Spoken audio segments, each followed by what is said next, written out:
Morning, everybody. Welcome those from Instagram. Anyone coming over from Instagram, new to the YouTube, to our YouTube channel? Say hello if you've come from Instagram. Hello. Who's new? Right, yeah, Got a just long list tell of us. things to do today. Long list of things. Just tell us if you've just come over from Instagram for the first time to our YouTube channel, so we can make a big fuss of you.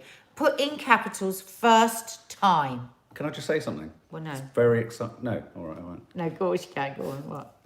The John Lewis advert has landed. Yes, we're going to do a review We're of going to it. be with Nanny Di. We're going to be watching them later today.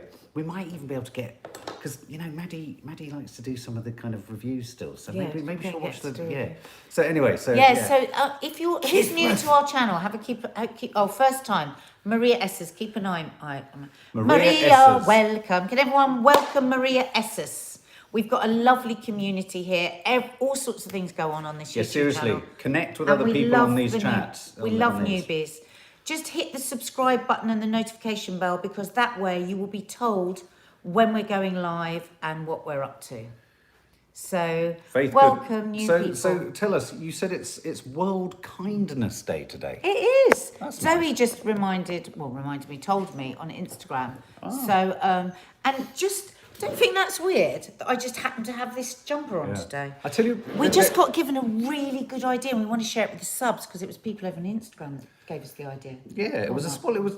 I'd prefer to say it was more like a kind of great idea that was then worked up into just a brilliant idea. Because we were talking about Joe Wicks, and there was people were telling me how Katie Joe Freeman 89. Yes, over on Instagram. So they were talking about Joe Wicks and what he did yesterday. Incredible feat, 24 hours PE lessons. And we said, oh, what could we do? What could we do? And what was the name? Sorry. Katie Freeman. Katie 89. Freeman said, oh, why don't you do 24 hours cooking? And then I was like, but I'd feel so bad. What do you do with all the food? And then Anyway, then Mark had the idea. Morning, Hazel Caldera. You then went on with the idea too. Well, no. I just wondered whether you could then hook up with a sort of delivery firm. You know, one of the multi-billion pound worth Uber Eats, Deliveroo, Just Eats. And they could you could raise money for charity. So you could raise money for a homeless charity. And part of the event is cooking for 24 hours. But to ensure that the food doesn't go to waste, it's delivered as takeaways to homeless people in and around London. Yeah. By the firm in question. Yeah, and then with the 24 hours cooking, we'll raise money for a homeless charity. And this ties in really nicely now with me being a patron of missing people, because, of course, a lot of missing people would be those people, those very people. So I think that would be really meaningful. What do you think, guys? But I'm a great believer that when you get these sort of big firms on board, you then get a little bit more and a little bit more. And then you could say it was delivery. You could then insist that they perhaps train, 5 to 10 people who are currently homeless and give them a job or so forth. Because there are here's the thing about COVID and the coronavirus and all that. There are certain sectors of the economy that are actually booming.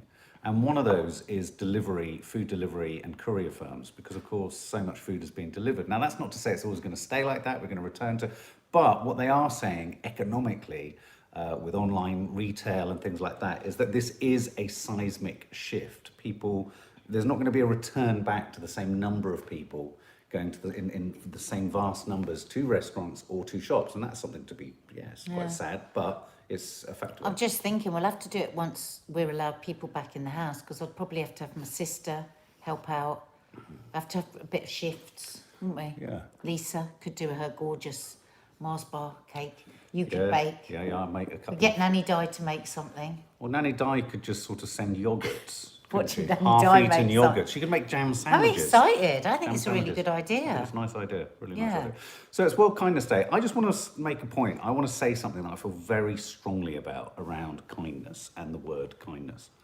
And I think that it's almost become weaponized by people who aren't kind as a way to pretend that people who say they are kind aren't kind, if you know what I mean. No, it's true. I think you can devalue words and you can devalue concepts. It's like if you say I love you to someone all the bloody time, it kind of ends up meaning nothing. Yeah. And I do worry that sometimes the concept of what kindness is gets lost beneath the ability just to say the word and to do that. And that's not what I'm not suggesting for a minute. That's what World Kindness Day is about. So I just think when we're dealing with topics like kindness and wearing T-shirts and things and all that kind of stuff, just make sure that on that day you do one kind thing for someone else. Because, my worry sometimes with these things is that they become a sort of easy enough. It's a bit like what I'm trying to say, it's a bit like Mental Health Awareness Day. You need to be aware beyond just that day, and you need to be kind beyond just that day. What does kindness mean? I mean, to be kind to others, I think, is one of the greatest gifts you can give to yourself. Of course it is. It's a major part of recovery. The more kind you are, the more kindness comes back. And, you know, sometimes and the other thing is, you know what I'm always talking about this, being a 360-degree person, you know, it's like I've had sometimes people go, oh, well, I thought you were a kind person, but you've said this on Loose Women and you've said that. It's like being a kind person doesn't mean that 24 hours a day, 7 days a week, you are on point being a so-called perfect person. You can be as best as you can, as kind as you can, but you can fail miserably as being a perfect human being all the time as well. You know, I mean, I think people can use all kinds of excuses not to be kind. But you've kind of articulated much better than what I was trying to say. It's become a stick to beat people with, so that if someone claims the importance of kindness, if someone can spot in their own jaundiced, unkind way, some way that you could read what that person's done as unkind, then they want to dispute whether you're actually a kind. I know, it's so ridiculous. Really boring. I think, you know, I've always said to the girls since they were really, really tiny to look for kindness above anything else. Like I taught them this right from in nursery school, right? If you've got young kids, you can be kind without being walked over sage junkie. You know, if you've got young kids, I've made so many mistakes. We've made so many mistakes with our kids. Believe you me, we are not perfect parents. But I think something that we are proud of is that we've taught them to look for kindness first in people. So to give you an example, the girls would come back from school and they might say, there's such and such a new person in the class. And I might say, and what they're like, I don't know. I'm just watching. I'll never forget Maddie saying, I'm just going to watch them for a few days to see if they're kind.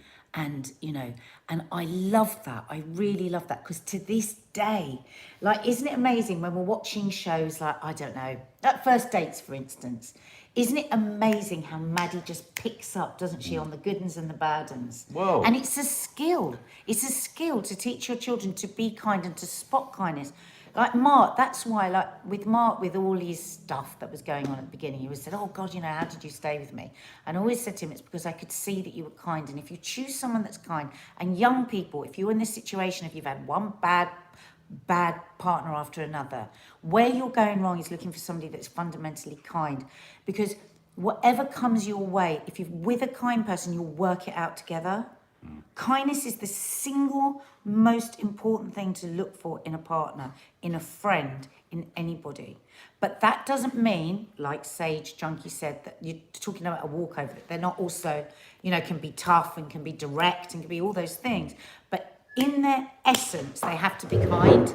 Otherwise, your relationship you will always be unhappy. I'm telling you. That's my one bit of Nana advice today, and I'll shut up now. Jane Bentley, I've instilled kindness in my boys. My boys won't have anyone. Oh, he's run out there. Compassion, exactly, Emma. It's a similar thing, isn't it? Is kindness and empathy the same thing? I think so. I think kindness, empathy, compassion. It's being able to imagine what something could be like for somebody else. And the thing is, if you just start doing small, kind acts, you will see how nice it makes you feel. Now, Mark, when he was in rehab, one of the things that they taught you was to do an act of kindness without the person knowing you've done it. Yeah. Which is a really important thing, isn't it? Yeah, because the danger with kindness is that you can want a reward for it. Well, it's the ego. It's all about the ego. That's not all about the ego, but you know, how much of it is about wanting to be recognised. It's like that person who gives you a present, but Sometimes. It's more about the person giving the present than actually you receiving it. And that can creep into everything. And so what they try and encourage you to do is to do unidentifiable, anonymous acts of kindness. Things like, so in an extreme situation, so say you had a friend and you had more money than your friend, and your friend was struggling to pay a lecky bill, for instance, and you might just be out on the street, for instance, go, oh my God, look, and there's 20 quid dropped on the floor. 20 quid. Can you imagine not taking the credit for giving that person 20 quid? Or you just sweep up your neighbour's front path and they have no idea and you never tell them. So it's about never telling them. Anna Kite. Silent acts of kindness. Anna Kite says, on paper, my husband isn't my usual type, but he's the kindest person I've ever met, and that's why I married him. I mean, I have to confess, as a parent... Anna... I did have one up, but it flew up because I went to go and get the post. But I think it was Tom W. or someone said, you know, you're a kind person, but you don't suffer fools gladly. I must admit, one of the dangers of being a parent where you're encouraging kindness in your children as one of the virtues of life is that you do struggle with how to ensure that you enact those boundaries of kindness, being kind but not being a walkover. Being kind, but also being able to be certain with what you do. Anyway, I agree. I mean, I think this whole thing around kindness is very well. Thank let's you, try Jacqueline not to Frost. weaponize really nice. And it goes back to this thing of I'm getting really frustrated with the vaccination thing already. There's talk of if you even question it, you're an anti-vaxxer. It's just like, hang on a minute, guys. You know, we can have a nuanced conversation here. And for me, kindness... Well, that's a good example. The kindness, like, you know, it's like you're saying, you know, today's the day of kindness. Yeah. What does that actually mean? How can we actually think about that and then move that on into our into life beyond today? And we're a good place because World Kindness Day will be everywhere on social media. It's for people to actually think about how they converse on social media. Yeah. You know, am I writing a comment because actually this is this is for good for me and good for whatever community I am on, or am I doing this just purely out of meanness in myself? And how does that make me feel when I'm mean? And unkind. Yeah, so, absolutely. Wouldn't it be amazing if all trolls just shut up for today? Can you imagine that? I think you're wishing for far too much there. And well, I was just thinking about what you were telling me about Nick Knowles. Oh, well, we'll talk about that in a minute. Yeah. Katie Thomas, big shout out. And yes, everyone, it's Children in Need tonight. So Yeah, be Children in Need focused. tonight. That should be fun. It's always fun. Sorry, I've got a real frog in my throat. That's all right. Yeah, now, Nick Knowles. Now, let me just Talking clarify. about kindness. Yeah, talking about kindness. I just want to talk about Nick Knowles, okay? He's a cheeky chappy. He is what he is. You've worked with him before. I came across him a lot at BBC Bristol. You know, he's an opinionated, strong, forthright chap. Very bright chap as well. You know? Very bright. And what the reason I was drawn to this story is that you don't often hear the phrase body shaming coupled with a forthright, very sort of, you know, blokey bloke. And he's a blokey bloke. He's an intelligent blokey bloke. And he's been body shamed for being overweight and looking unkempt whilst presenting DIY SOS last night. And as is the way on social media, people kind of, you know, had a go at him, saying that he'd become massive and all that kind of stuff. And this was part of the show. They were joking about it, as is the way with, you know, blokes will roll with the punches and all that kind of stuff. But, you know, I think it probably cut a little bit closer than we think. And Nick Knowles went back at these trolls, sort of saying, yes, we're not actors. Yes, I'm large after lockdown. Yes, my hair is a mess. I don't care. It's DIY, SOS. Concentrate on the story. It then sort of carried on, and he said, I'm not bothered. If they can watch an SOS like this, and that's what they think about, then they're beyond redemption. But, you know, it just struck me, and there he is, you know, sort of looking, you know, very hirsute. And he was talking about the fact that he's had an injury, he's been writing a lot. Regardless of why he looks like he looks, you know, there could be an argument. I mean, your mum said this about you going on television without, I don't know who's told you not to wear makeup. I think you should wear makeup. I mean, it depends on your kind of criteria for what a TV presenter is. But I personally thought it was intriguing and interesting to see that people were willing to attack a bloke for being overweight and having long hair. But what was more interesting was I could tell that it had affected him. Well, and of course it affects anyone. Of course and it's it like, does. have you not got anything I mean, this better is to what do? women have had to put up with since time. Yeah. And it is I'm now... not saying it's more important. No, I know you're not, but I'm saying that now it has crossed over to men as well, and men are watched and are you know, the magnifying glass is put over their looks, and we've got an increase, like quite a sharp increase with young men and their issues, body issues, and eating disorders and all this. Let's just not do it. Yeah, and I mean, like you said, you know, at the end of the day, I think what kind of cut to the chase a little bit more was people ignored even the emotional message of the show, and the show has done some remarkable things for charity, has achieved some remarkable it's so dreams moving. come true. It's often so moving, and to focus in on something that perhaps giving Nick Knowles his due, he probably thought, this is so irrelevant in the grand scheme of things, how I look and what I... But it will have hurt him. But it will have hurt him. I know him. It will have hurt him. Yeah, absolutely. And I just think, body shaming for anyone is a horrible thing. He's had a quadruple heart bypass as well. There's a different discussion to be had. If I was in a pub with him and I saw him ordering another pint, I'd be like, mate, you have had a quadruple bypass. Do you think that's the wisest thing to do? But if you want to grow beard and have your face entirely covered in hair, that's totally all right. Hi, Sharon Easton. So there you go. I don't know. Something about that story just stood out to me. And actually, on that, before we forget, in case people have to leave this live earlier, Mark is doing a 6 o'clock mental health chat today. Yeah. Because I know lots of you have been asking, and it is live.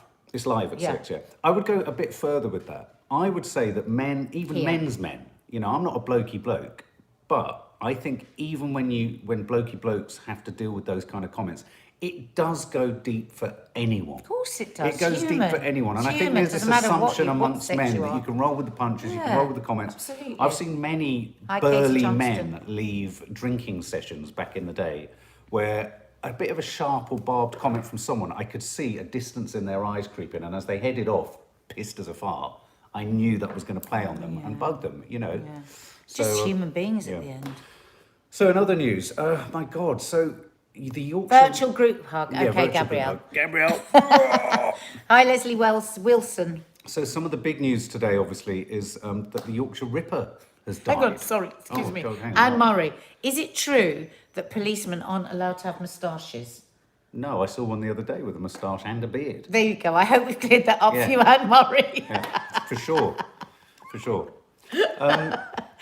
So this is a big story today. Yeah, God. I mean, Nadia, you sort of said, should we mention it? And it feels like one has to mention it. But the Yorkshire Ripper has died. He was suffering from COVID. He refused treatment. I think he'd been in hospital for a heart problem 2 weeks prior. He's morbidly obese, had diabetes, heart condition.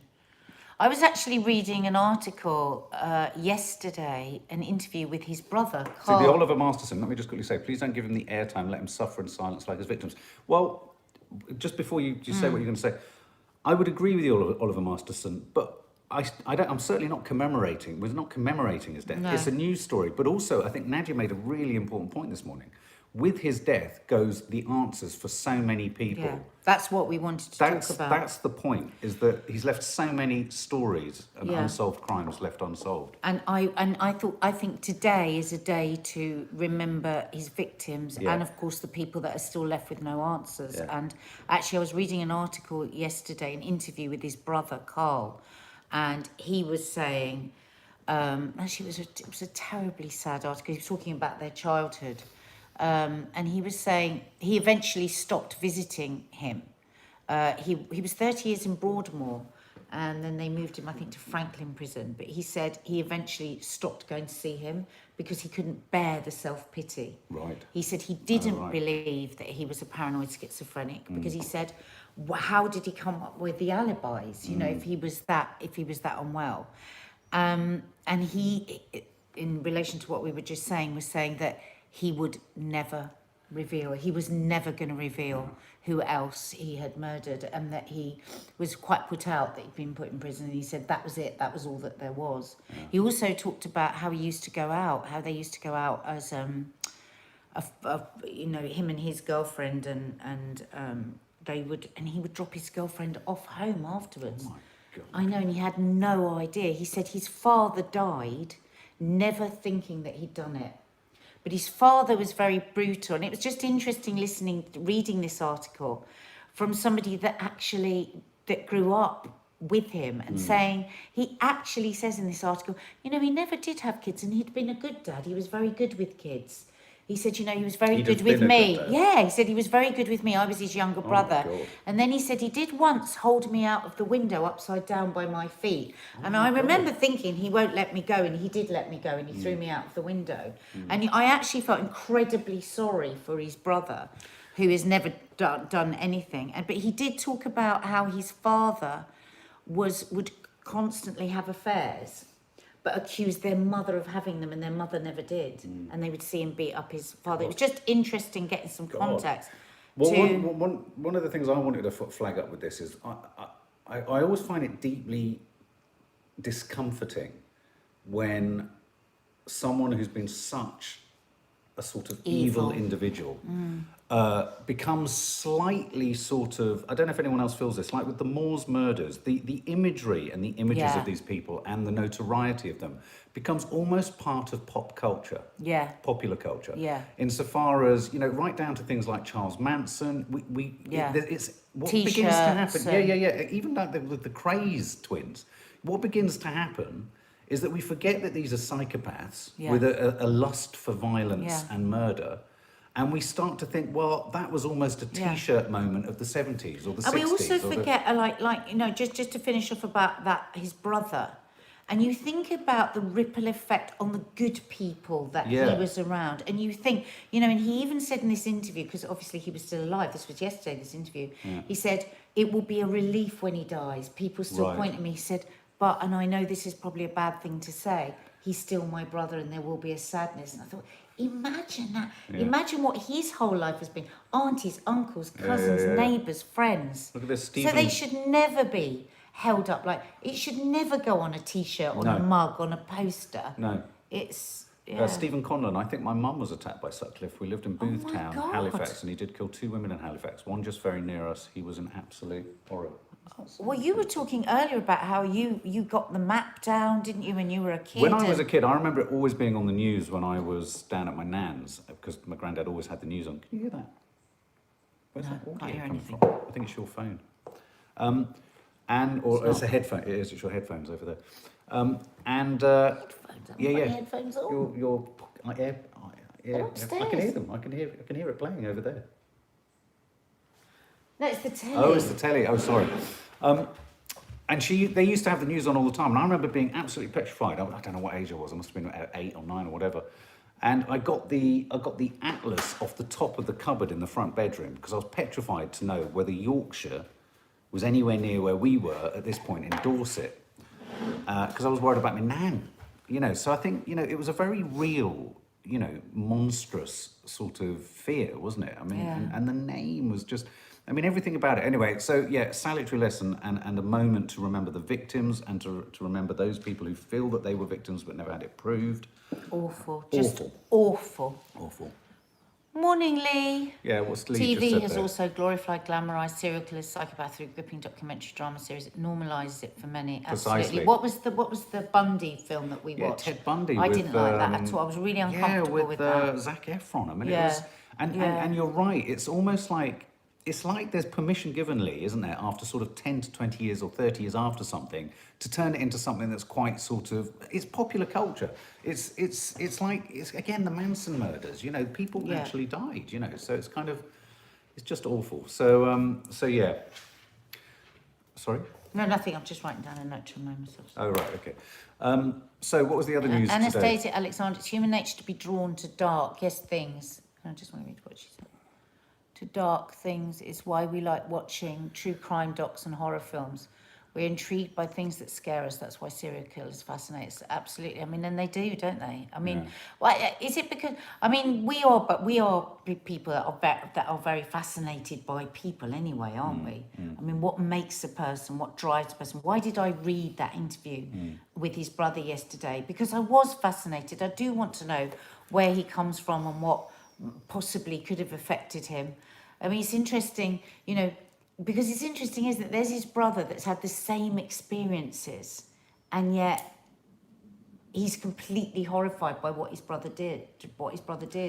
You know, was he born evil? Was it a set of circumstances? Well, I think that's a question that you're always obsessed with, isn't it? The making of a murderer, the making of a psychopath. Jane Bentley, we are voyeuristic as humans. We are. Nicky McKenna, my teacher's brother worked in the same haulage place as him, and the Yorkshire Ripper used to give the secretary a lift home every night. Oof. Lee, it's the same with Titanic. People joke about the Titanic as the film rather than the fact that it actually happened. Yeah. Well, that's so true. It's true. And I mean, you know, at what point is it permitted, if you like, to make light of something? Because I think no one's ever going to even... I mean, you could argue that in remembering the crime or in remembering the person at all, you're kind of keeping a mark of respect of some form. But I felt it, particularly with the Ted Bundy. I mean, I think the first question that always goes out is, when they make these films, you know, have they thought about the victims' families, you know, in the making of this? It's, you know, It affects real people. Yeah. Nicholas Sinnott, you're right. It's Friday the 13th today. In 2020? Yeah. Oh my God, nobody wants Friday the 13th in 2020. Everyone keep an eye on Donald Trump's Twitter account today. It could go. And my friend Lee stratospheric. Peart, who's here with us this morning, I'm going to be live with him on his YouTube channel, Lee Peart, Beart, tonight at 8 o'clock. Lee, remind me, what are we doing on the... I can't remember what we're doing. What are we doing? He'll message It'll us. come through. So, other news today. Dominic Cummings is on the way out.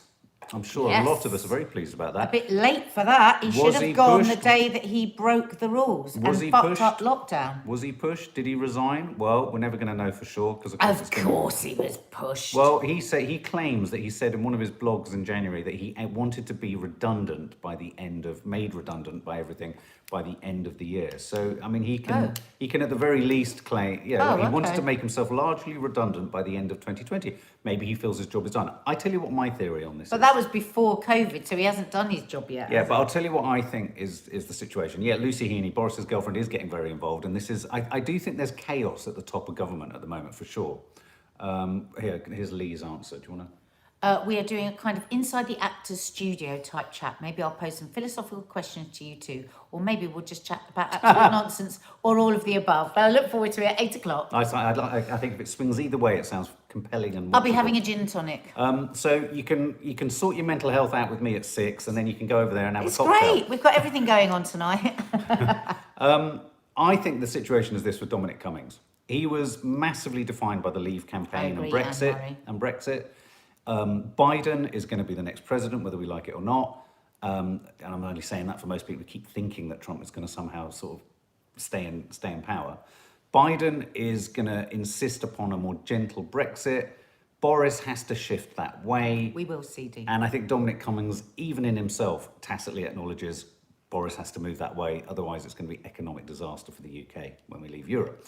So I think he feels that everything he could do has been done and can't be done anymore. So I think it's a combination of the two. I think he has resigned, and I think he possibly has been let go, if you know what I mean.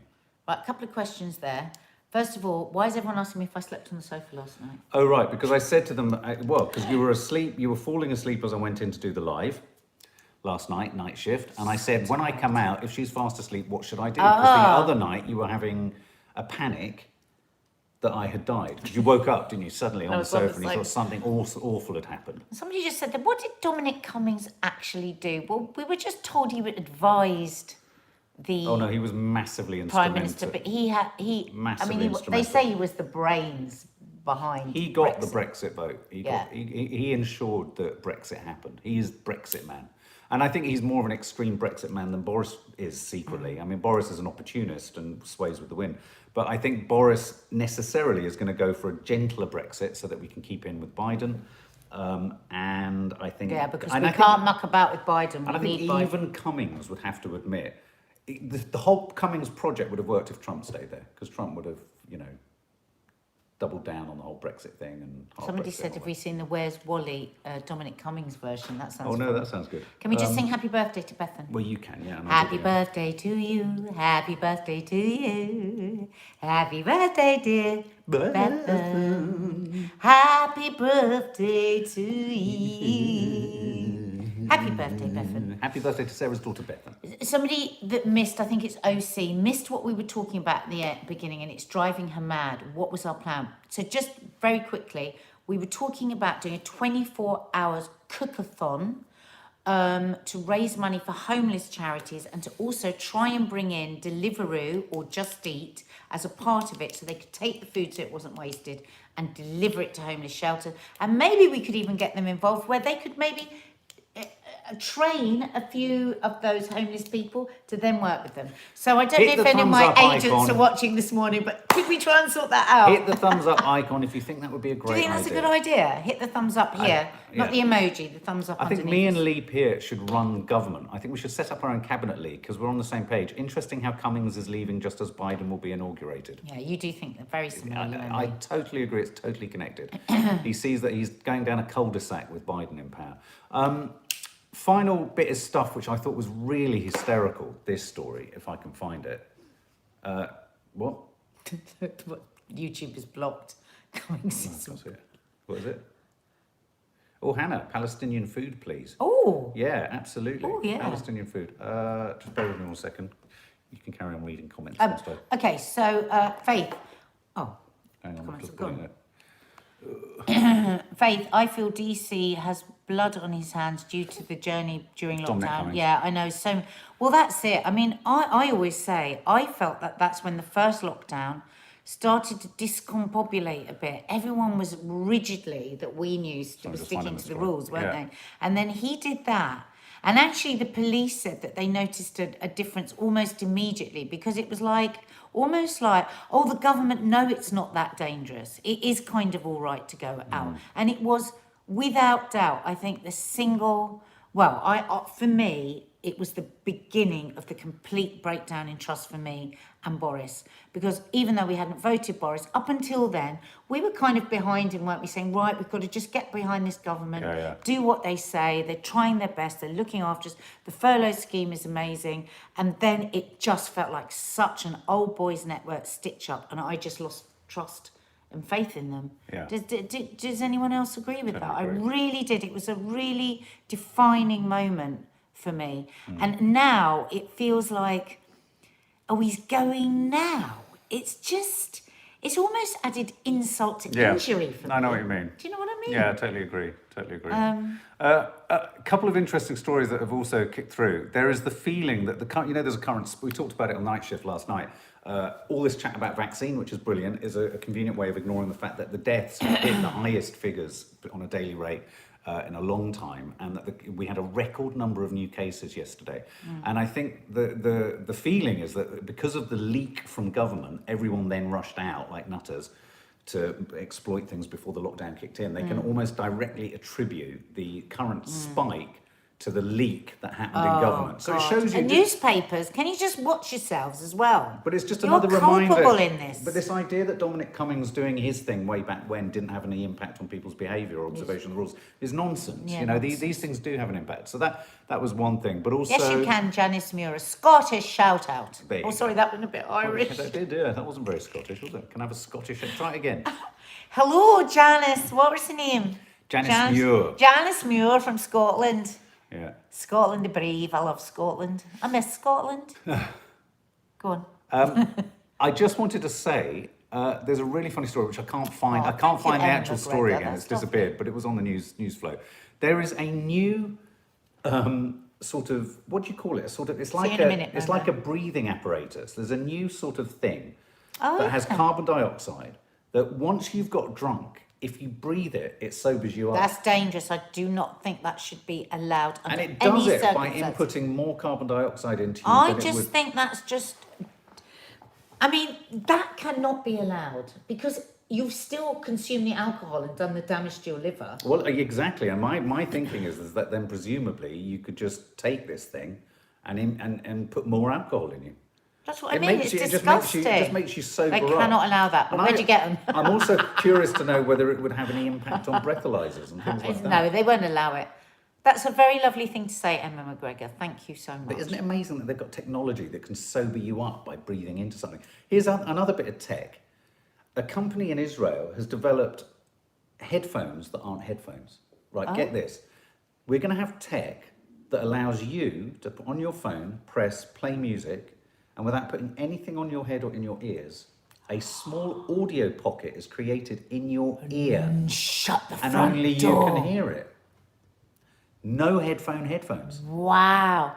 It's like in that? Iron Man. Do you remember when he calls the computer up into the air and he Yes. just works it in the air? Yeah. It's a bit like that. I We're do getting that in my closer to room that. every night. Every night I do that. Guys, can you please give us thumbs up so we've got 200 thumbs up? We never like to finish with less than 200. Absolutely. It's I'm just too looking at the sad. incredibly long list of things we've got to do today. So, So don't forget, 6 o'clock tonight is Mark's live mental health chat here. If you go to the community page, Mark has done a list of what's going on. 8 o'clock, I'm going to be live with Lee Peart on his YouTube channel. And what else happened? there'll be a night shift at 10 and o'clock. also Confessions of a Modern Parent podcast is yes. up now. Yeah. And it's, again, I think it's a really good one. We were really, really lucky to have Lisa's son, Carlitos, contributing and talking really openly about his experience with counselling. Yeah. Maddie talks about her experience with counselling. We talk about our experience with counselling, and loads of people who messaged us on Instagram. We also read out their comments. It's really worth a listen. So 6 o'clock, 8 o'clock, 10 o'clock, and a vlog will be landing at some point. Deep, hi Nadia Mark. You can't do vlogs because only today. one vlog's landed this week. Oh. Hi Nadia Mark, I just want to thank you for doing all these videos. You've helped me lose weight, kept me sane during lockdown as I've got no family. You are like the family I don't have. Deep, Deep. sending you big love. And a Kumbaya, my lord. Oh, and don't forget, of course, there's the late night live tonight at 10, night shift at 10. So if you're new to the channel, please hit the subscribe button, hit the notification bell so that you don't miss out what's going. This is all that happens, loads and loads happens on this channel. We've also got a members area, which is, there's a little box underneath here with join, and that's $1.99 a month, and that's extra content. So if you want to have a look or chat to any of the people here with a little badge, and they will tell you what goes on, whether they love it, as they all do love it. Now, Trina Cotton, notifications don't always go off, and this is for a number of reasons. Either we've posted or uploaded, or there's been more than 3 films in a day. Yeah. Then YouTube just zones out. So you have to go back to the channel and check. We often, if I know we're putting more than 3 films up in a day, I will often push to the community page to notify that it's going up, or Nadia will do a YouTube story or something like that. But also, when you click the bell, when you become a subscriber, you have 3 choices to be notified: rarely, regularly, or constantly, or I think not at all as well. I mean, it's odd. So there are lots of little choices there. But yes, if we put up too much content in one day, and sometimes if movie trailers go up, they're included in that, then unfortunately, you will stop getting notifications that day. And the thing is, it's because we upload more content than any other YouTubers. Yeah. Wait for this, YouTube can't keep up with us. But, so Katie Thomas has asked me to try and do a Welsh accent. And Michelle's just contacted me, our lovely Michelle. Michelle, we love you. I want to give you a We great love big you, Michelle. kiss, but we can't because of COVID. But she's sent us a number of Christmas adverts. Oh, great, So that'll be which we're landing going to do a review of Yeah. today. All right. So Katie Thomas wanted me to try and do a Welsh accent, but I'm not very good. That was is that okay? Is that okay? And then, who else? Somebody asked me to do something. We are spoiling you today, Trina Cotton. We've got so much stuff going on for you. I think I don't even know sing how. Wuthering And I've got for to Chelsea Girl. Wuthering Heights, no, As but we in a go out. Scottish accent. They want me to do it. Sing Wuthering Heights in a Scottish. James Flanagan just said, "Can you do?" Kathy. Well, it's come me, home, that's come Kathy, and I'm cold, and I'm so cold. Yeah. It's me, I'm Kathy, and I'm cold, and I'm so cold from my way. I think you're Welsh, James. It's James from Scotland. What are you? I thought You James sound was like Irish. you're from Newcastle. James, you're Irish. Why are you asking me to do a Scottish accent? I'm sure you live in Ireland, James. Remember, guys, I be love kind. James's film. Do you remember James's film? I He do. sent us privately of his Oh, nan? absolutely. It was a beautiful film. And being kind. It's me, I'm being kind now, and I'm going to save us all. I'm so cold in my window.